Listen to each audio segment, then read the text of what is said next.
Welcome to the launch of our new Energy Connect series, Scope 3 in Focus, where we're going to be looking at the whole energy value chain's impact around Scope 3 for the rest of the year. And I'm delighted for our launch video to have sitting next to me Carsten Sonne-Schmidt, CEO of Digital Energy, and Morgan Eldred, co-founder of Digital Energy. Thank you both for joining me for the launch of our new series.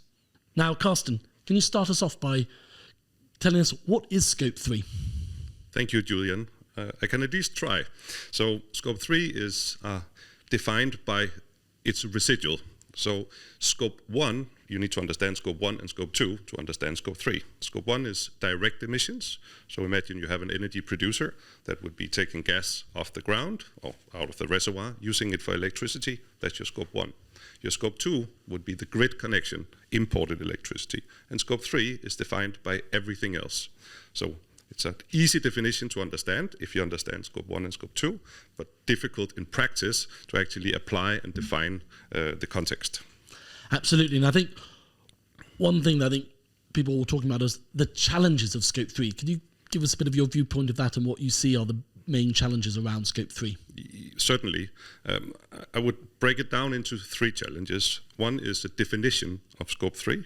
Then there's something around control, and then there's something around transparency. If we start with the definition, then defining the perimeter of Scope 3 is quite complex, because Scope 3 is everything else. You need to define what is important to track and what is important to understand, because you can go down a rabbit hole and start capturing emission points of the sunglasses of the driver using a truck in your logistics. That's not relevant. Then there's something around control. Because it's Scope 3 and is not in direct control of a company that is reporting it as Scope 3, they need to understand what is their influence. Certain parts of Scope 3 will be heavily influenced by the energy producer, if we use that as the starting point. They will dictate the activities and control the demand, but not necessarily how it's done. The last one is transparency, because the supply chain, or the Scope 3, is complex and have many moving parts. Getting transparency on those important parts can be complex, and that's where you can utilize digital solutions and so on. Thanks, Carsten. And Morgan, I want to get you in here. What's the path forward then when looking at Scope 3 and the challenges that Carsten's just mentioned? I think there's a lot of ways forward. I think one, we need governments to recognize it, put forward the regulations for that. I believe with COP28, it's perfect timing for people to really take this and understand it. That's number one. Number two, there's new technologies that are coming out, whether that's energy tech, whether that's digital tech, right? All the new technologies that are coming out will help moving forward. And then third is around the transparency, which is how can we be more transparent in the data that we share, the standards that we do, and the models that we use to build those models of actually being able to tracking. Yeah, and that's interesting about the models and the data. Do you see some opportunities then in how we're measuring Scope 3 and how to see where it's coming from? Absolutely. And I think if we take the example of the sunglasses, well, we're not going to model that, but we can start to model, well, there is a driver is moving from one place to another place. Where's he starting? What kind of vehicle is he in? What's he transporting? What's the time element? A lot of people don't take time into play, but of course, if I'm driving for 5 hours, it's different than if I'm driving for 3 hours. And I think this is where we can really start to model things, using advanced analytics in a much smarter way. And I believe as part of the series, we will unpack this further. Yes, I want to bring you both in on that. We're going to look to the end of the year at Scope 3 and the different elements in the value chain. I just wanted to get you, Carsten, to talk a bit about what we're going to maybe look at and also what you're doing at Digital Energy around Scope 3 analytics. Certainly, maybe just to the point of the opportunity, which also goes towards the full value chain.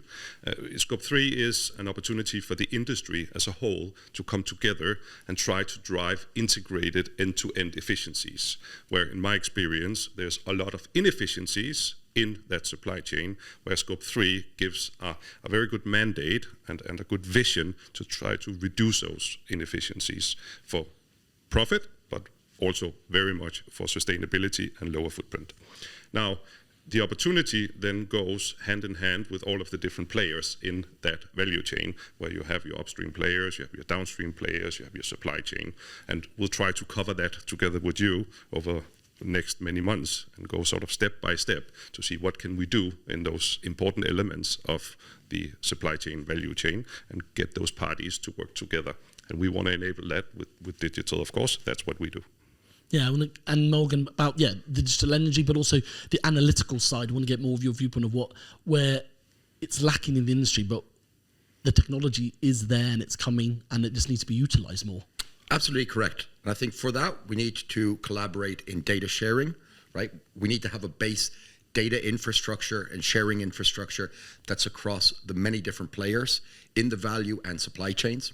Second, we can use advanced analytics, which is smart modeling, to truly model the entire environmental footprint. And we shouldn't just look at it as only emissions. We should look at it as the water that comes in, the materials, the chemicals, the waste.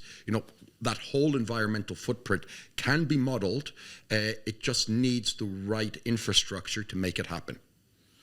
Carsten, I just want to get your viewpoint of, we talked about opportunities, but why should the industry and people be excited about Scope 3 in the sense of what it is and what can be done about it?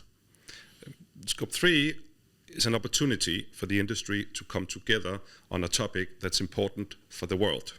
It's a globally important topic that has attention. Now, that attention can lead into negative conversation, but it can also lead into discussion for change. And there's massive inefficiencies when you're looking across value chain and defining Scope 3. I think there's a massive opportunity for the industry to turn that around, create a good story, create momentum, and actually create an impact. And I would add, let's just remember those Scope 3 supply chain, everything that's outside of our standard Scope 1 and Scope 2, account for about 90% of total emissions. So if you really want to make the change, this is the area to make the change. And it does need collaboration from everyone there. So if it's done in a negative notion, it won't be as positive, where no, this is the area to make real change. And as we can see with the younger generations who are screaming out for sustainable products, the ability to take that environmental footprint and put it to the end product and really be transparent and put that forward is our future generation are screaming out for this. So for me, that's the opportunity. Let's listen to our kids. Yeah.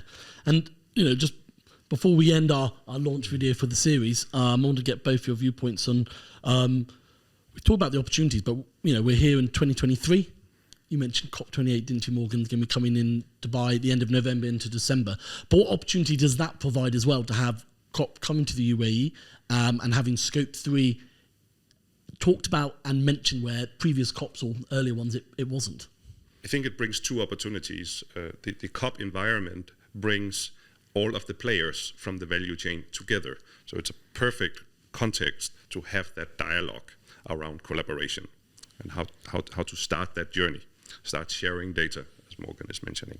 The second, in the UAE, there is a good opportunity to create that platform because UAE has companies throughout that value chain. So it could be a sandbox for getting it started, getting it tested, and moving fast. And I think the leadership here is COP is this time run by an oil and gas giant, Dr. Sultan, which I believe is absolutely excellent, right? Because I think it's the first time where industry can actually make a big difference rather than looking at the negatives. This is a real chance to come together, grow it.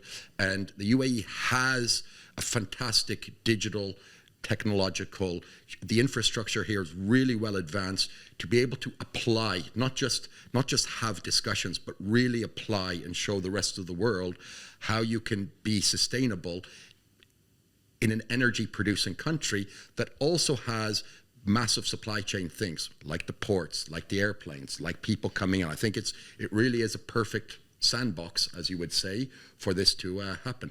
Thanks, Morgan and Carsten, for joining me for the launch of our new Energy Connect series, Scope 3 in Focus. I'm really excited to see where we can take this series at looking at this important issue of Scope 3 across the whole energy value chain. And watch out for more episodes and series throughout the year on Energy Connects.